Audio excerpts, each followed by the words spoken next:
Welcome to my channel.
ओहो नमस्कार नमस्कार नमस्कार व्यस्त छौं है। आज हाम्रो स्कुल काउन्सिलको चुनाव हुँदैछ।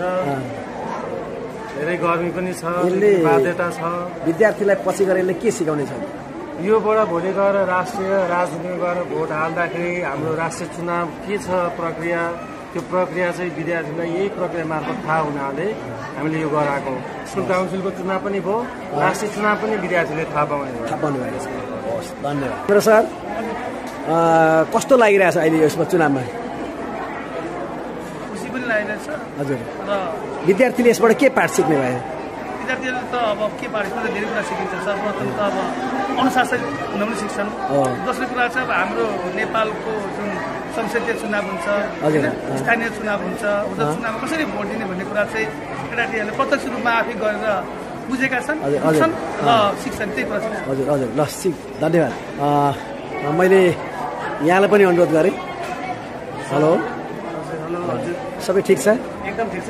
विद्यार्थीले धेरै कुराहरू यहाँबाट सिकिरहनु भएको छ। सामाजिकको अध्ययन सँगसँगै विद्यार्थीहरूले भोट हाल्ने एउटा तरिका पनि सिकिरहनु भएको छ। हजुर, त्यो पनि एउटा विद्यार्थीको लागि सकारात्मक कुरा हो। ठिक छ, इन्जोय गरिरहनु भएको छ। हस्, ल ठिक छ, धेरै राम्रो। नमस्कार नमस्कार नमस्कार नमस्कार। अनि तपाईँको खटे बिहानदेखि खटे हुनुहुन्छ है? बोले हुन्छ, खटिरहनुहुन्छ है?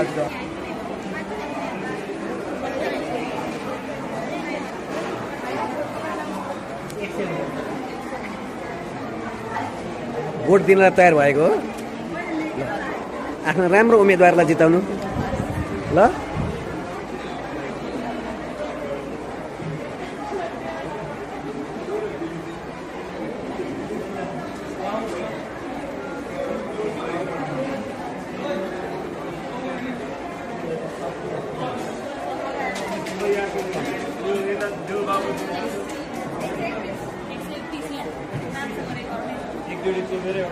ल लागेन भने फेरि बिचमा डबल नबनाउनु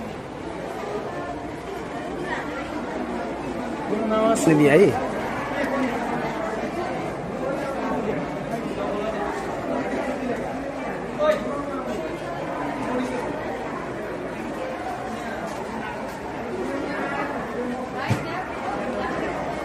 चल